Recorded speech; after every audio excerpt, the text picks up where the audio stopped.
Alors, nous voici au Cégep de Saint-Jérôme. Je suis André Fauteux en présence d'Alain Bellé et d'André Stern. Est-ce qu'on prononce Stern ou Stern? Alors, comme on veut. Je réagis à toutes les manières de prononcer. Stern en France, Stern dans les pays plus anglophones, Stern dans les pays germanophones. En général, je repère. Donc, on peut se sentir libre. Oui.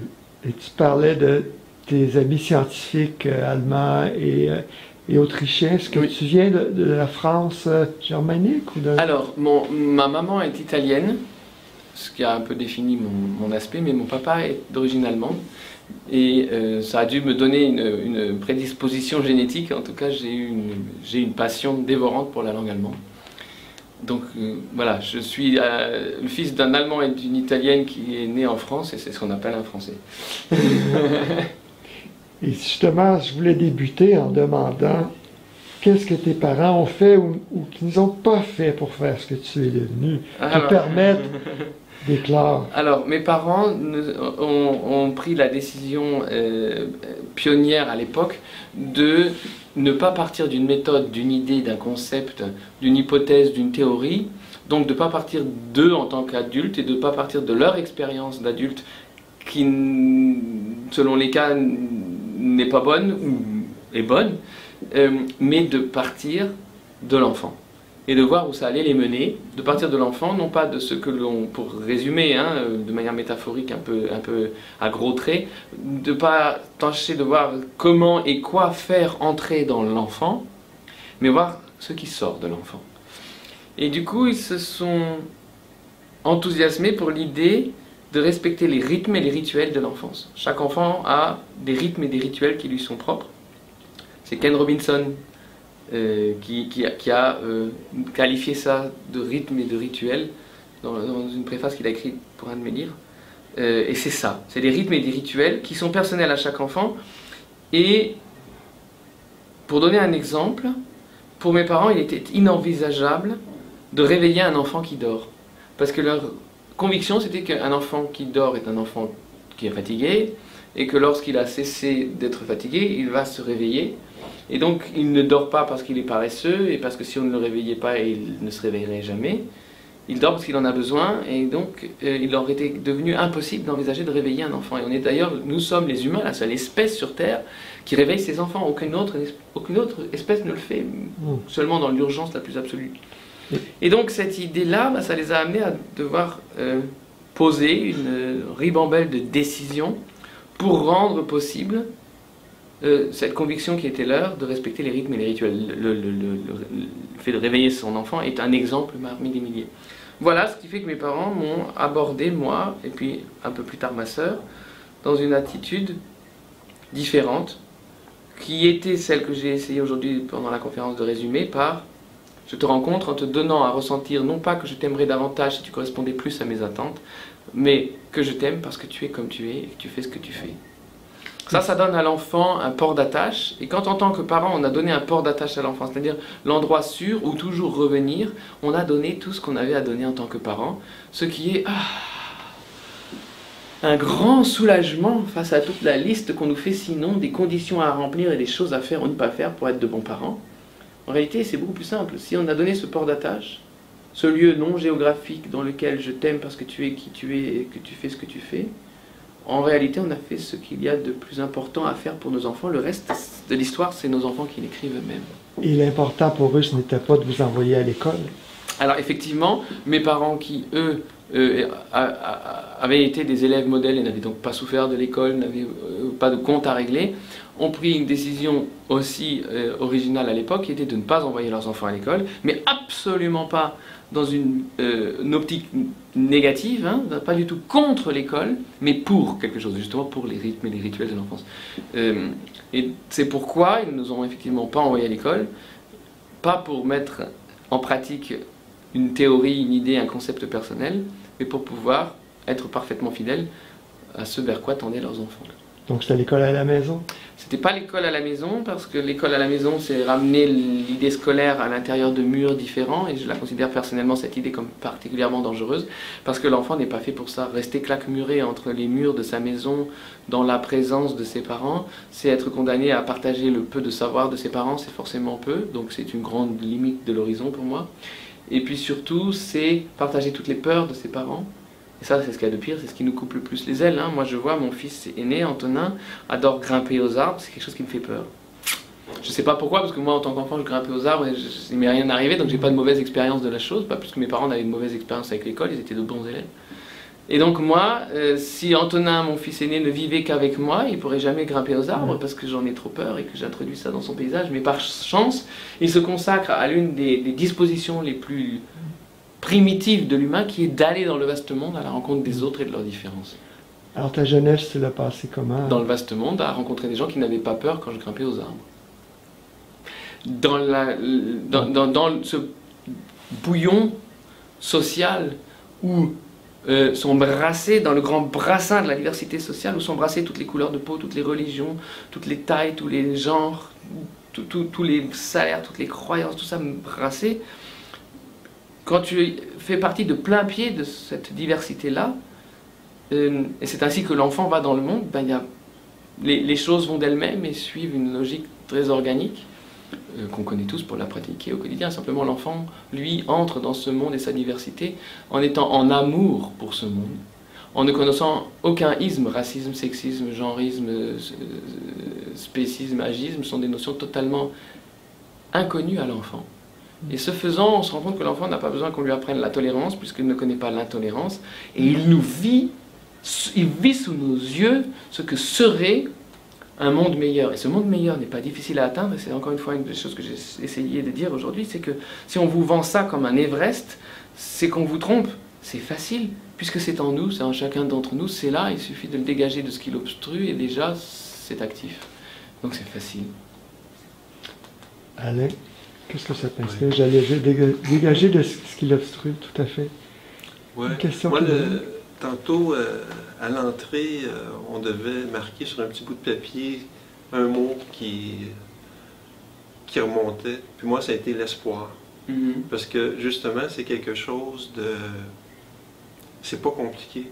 C'est plus le fait de laisser tomber des couches, puis des couches de choses qui ne sont pas exactes, puis qui ne nous appartiennent pas. Ouais. C'est un travail de laisser tomber. Ouais. Puis que, dans le fond, on est tous capables de ça. Et c'est terrible qu'il faille le dire, et c'est ce qu'on a pu voir, je pense, aujourd'hui. Il est terrible qu'il faille dire ces choses-là, qu'elles n'aillent pas de soi. Qu'il faille dire à quelqu'un, pour la première fois dans sa vie, à 40 ans, je t'aime parce que tu es, comme une personne en a témoigné aujourd'hui. Parce que jusqu'à présent, tu avais toujours dit qu'on t'aimerait davantage si tu correspondais plus aux attentes que les autres ont fixées te concernant. Et pour moi, c'est ce concept de l'enfant blessé dont j'ai parlé aujourd'hui, c'est celui auquel on a dit, tel que t'es pas fini, c'est pas bien. Faut que tu changes, que tu évolues, que tu fasses des progrès. Et quand tu seras plus grand, là, ce sera bien. Mais là. Et donc, du coup, ça nous trouble beaucoup parce que d'abord, c'est une blessure qu'on nous dise tel que t'es, c'est pas bien. Mais en plus, ça nous incite à avoir une nostalgie par avance d'un état futur qui n'est pas atteignable tout de suite et qui nous met automatiquement dans une espèce de manque. Et le manque crée le besoin. Et donc, on est dans ce besoin d'être vu alors que... on est dans ce désir de grandir, de quitter le statut actuel puisqu'il nous est présenté comme étant inférieur à un statut ultérieur. Et donc on est amené à vouloir devenir. Et cette nécessité de devenir est épuisante parce qu'elle nous prive de la possibilité d'être au quotidien. Et quand tu parles de ça, moi j'ai cité une phrase que je considère comme particulièrement caractéristique parce qu'on l'entend tout le temps, c'est la phrase « je suis nul en maths », qui est terrible parce qu'elle dit « je », ma personne, moi. Suis du verbe être, ce que je suis nul. Waouh, ça va loin comme qualificatif sur moi-même. Je suis nul en maths. Et je disais tout à l'heure, c'est d'autant plus poignant que scientifiquement parlant, je suis nul en maths est une phrase qui ne fonctionne pas, qui ne veut rien dire. Du point de vue neurobiologique, et je travaille avec de nombreux scientifiques, la phrase est différente, elle est les mathématiques ne m'intéressent pas, parce que si elles m'intéressaient, ça va de soi que je serais excellent, et si je suis nul, ça ne veut pas dire que je suis nul. Ça veut dire que c'est un symptôme qui montre que les mathématiques ne m'intéressent pas. à tout autre moment ou d'une autre manière, ça pourrait m'intéresser. Si j'ai pas eu le traumatisme d'être nul dedans.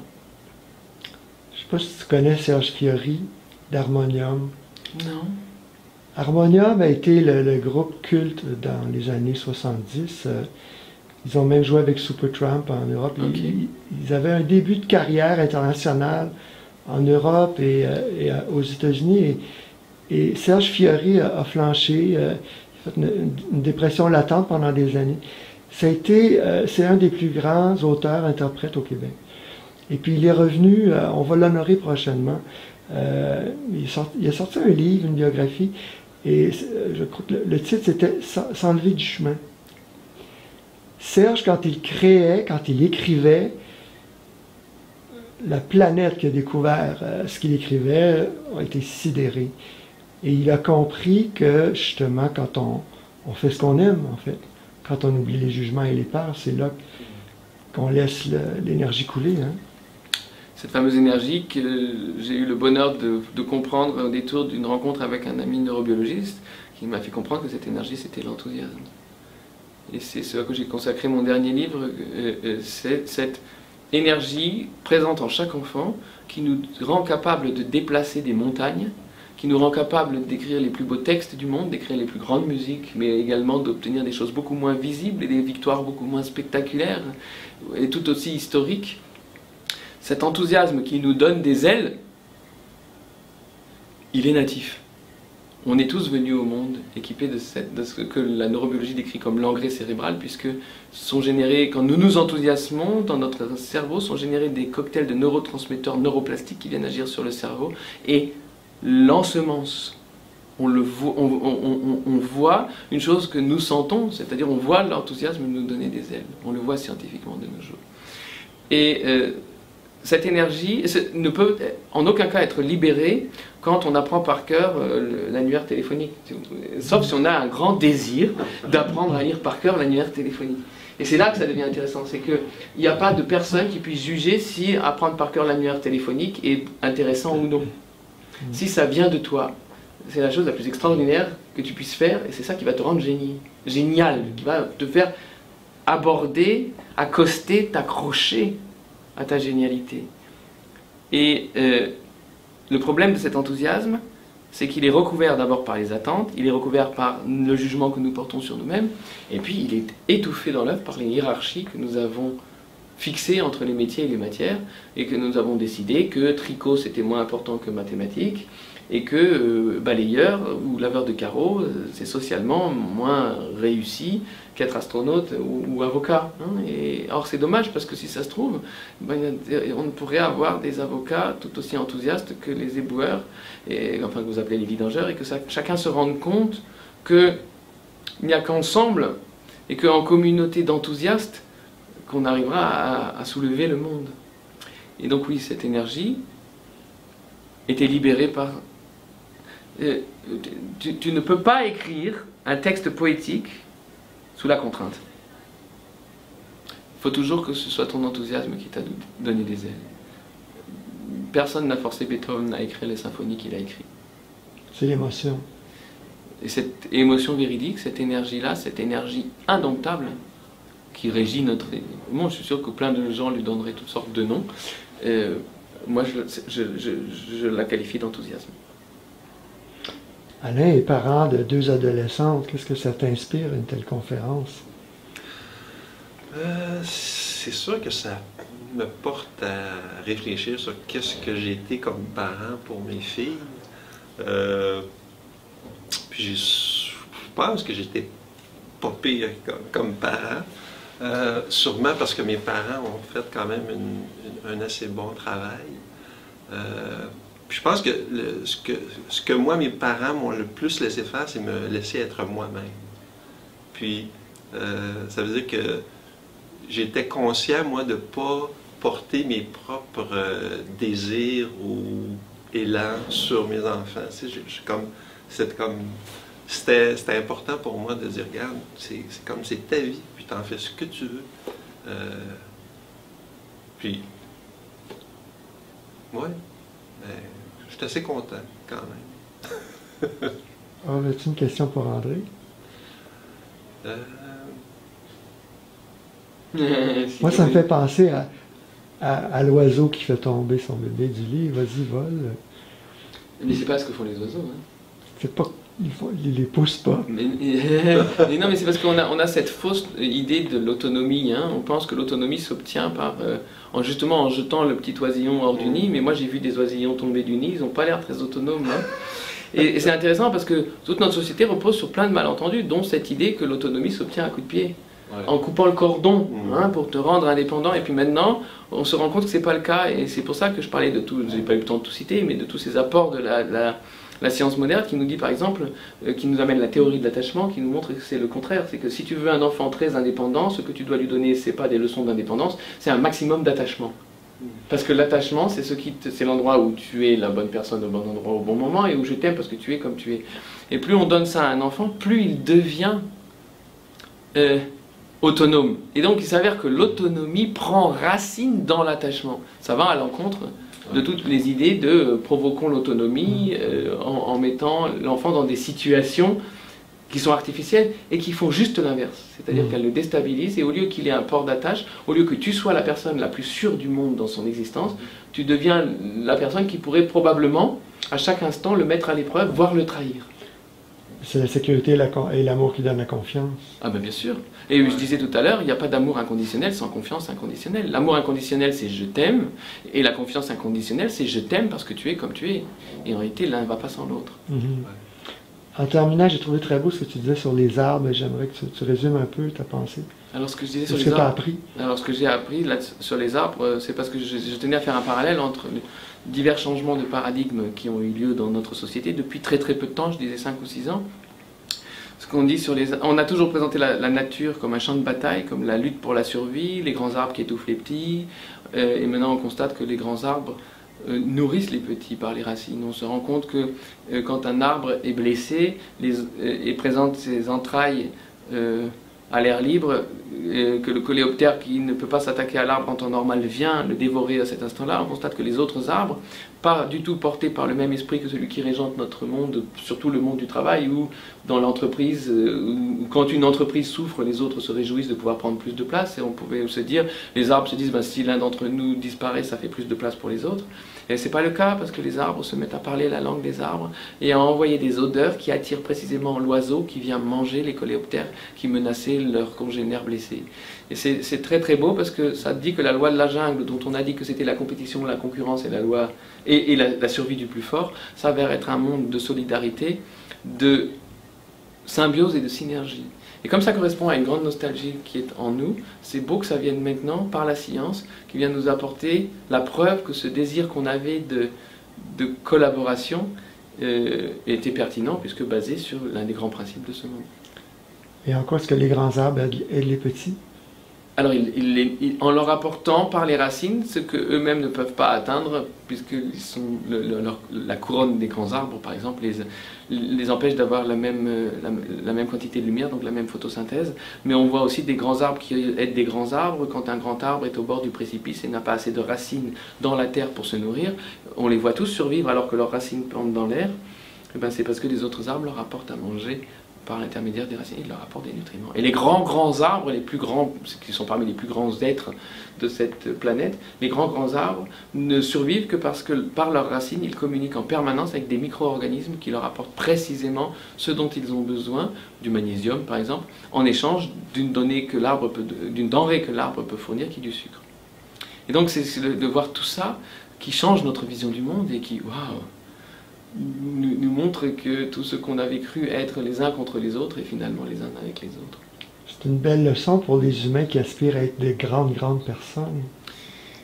Oui, parce qu'on nous fait croire que l'adulte, la grande personne, est l'ultime développement de l'humain, hein, et on se rend compte que la grande personne est finalement la version élaguée d'une version plus susceptible de tout devenir et de tout apprendre, qu'était l'enfant, puisque l'enfant naît avec des potentiels infinis et aucune raison d'en privilégier d'autres, certains par rapport à d'autres.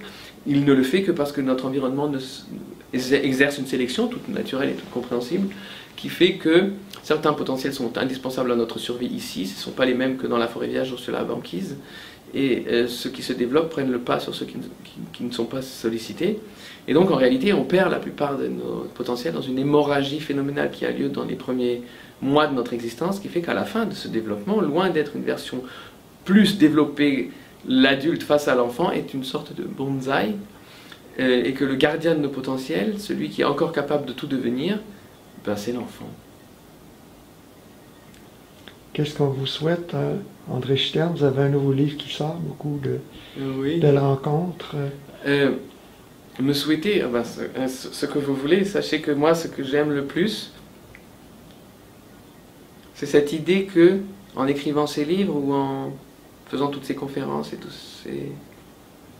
ces conversations, c'est que ça invite certains, pendant le temps de cette rencontre, à venir du côté du miroir où règne la confiance, avec l'espoir que certains d'entre ceux qui sont venus de ce côté du miroir aient envie d'y rester plus longtemps, parce que chaque minute que nous passons du côté de la confiance est une bénédiction pour l'enfance, et c'est dans ce sens que j'aime souhaiter toujours beaucoup d'enthousiasme et beaucoup de confiance.